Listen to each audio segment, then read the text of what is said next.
I don't think opening government can run on the case in which individuals, in which the debate is a debate about predeterminism versus individual choice alone in a black and white, no spectrum type of situation. Because if they were to run on the idea that we must defend predeterminism and on their side there is no intervention from God at all, then all of their benefits in which they claim that they will pray to God to give them assurance, for example, cannot manifest because God cannot intervene in the existing timeline of giving them any kinds of assurance at all, give them any kinds of benefit at all, because that will be a form of God actually coming in and shifting your way of life. That is to say, this dilutes the benefit of opening government at the end of the day.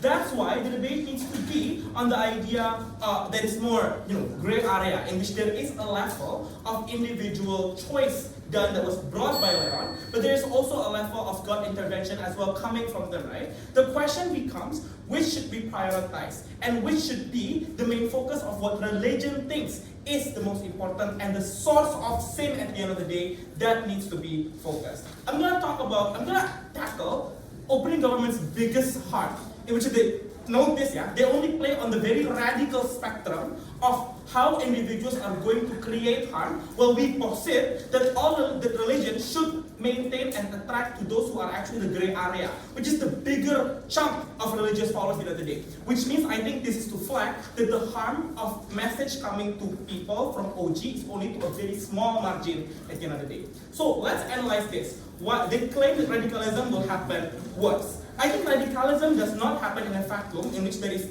it's not a randomizer that emerges across all individuals, right? Usually, radicalism happens to do two things. One, lack of education in which the individuals are not able to have the critical thinking to process information, for example. They don't have access usually to internet to allow them to have different types of education to compare, for example, or to critically assess whether this information is good or not. They have lack of economical support, for example, because they usually are poor, resulting into them being desperate, wanting to cling into whatever, for example, promises them the fastest type of economical support in the future. What is this trying to tell you? This is trying to tell you that usually violence that comes from these people comes out of necessity at the end of the day because they exist in such an extreme condition that usually causes them to do that. Oh, they might claim, but religion ensures that they flourish. The problem becomes that even in both sides, religion will most likely make them want to do that because usually, if their benefit is that huge, for example, impacting individuals, they would say that, that people sin also, for example. That's why, because they are sinning, and they actually, not only are they sinning, but they are the source of what I am feeling this way, and I'm so disfranchised, for example. I can also justify attacking them at the end of the day. What I'm trying to, after this I promise. So what I'm trying to say is, let's compare which one is better. On our end, it's actually, even if violence happens, it won't be as violent. So it's a decrease of harm. Why?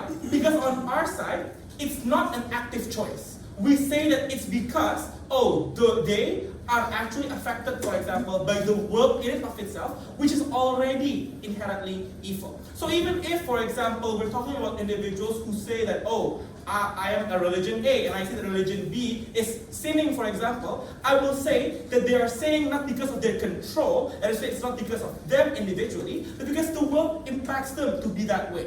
There is a level of sympathy here in which I see that I understand that they, as an individual, is just affected by this cruel world that we are living in, as opposed on their end, it justifies violence because not only are those people sinning and causing me harm, they are also the ones who actively choose to harm me, who actively choose to actually make and ensure that I am not going to get any benefits. Before I move on. Do you think that religious leaders should advocate for of exempting the case of murder when the perpetrators plead that the act of murder is caused by the temptations of demon and Satan? This is a very radical and very small level of case, But even if not, the answer becomes that I think religion would also have a level of critical thinking to analyze that, okay, if they claim that way, let's analyze maybe they were, for example, mentally ill, or maybe they were, for example, coming from a lower education that also ensures that they are harmed. I promise I'm gonna explain after this why then radicalism is going to actually try to solve that better.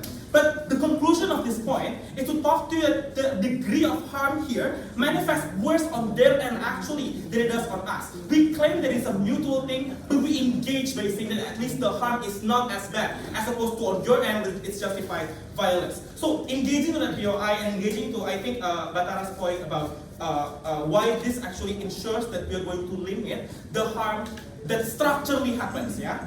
One, I think worldly temptation assumes that individuals live in a world that are not good and causes the creation of sin. Thank you.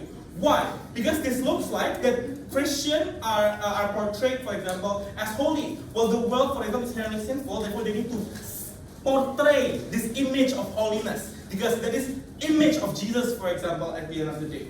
Well, on their side, the problem is that when you are seeing that the world is sinful, the focus is not on individual sin, but on how the world ensures that the sin continues to happen. This looks like, for example, religion, when it is implemented well, focuses on how systemic pressure and oppression ensures that individuals do not have choice at the end of the day to do sin. This ensures there is motivation for churches, for example, to focus on creating policies that helps the poor, to push individuals to talk to governments to at least pressure to, hey, how are we going to, for example, limit pornography that inherently harms children, for example, and addiction. The focus will be on how system fails individuals, because the alternative on their end is the focus on how individuals sin, therefore creating bad choices.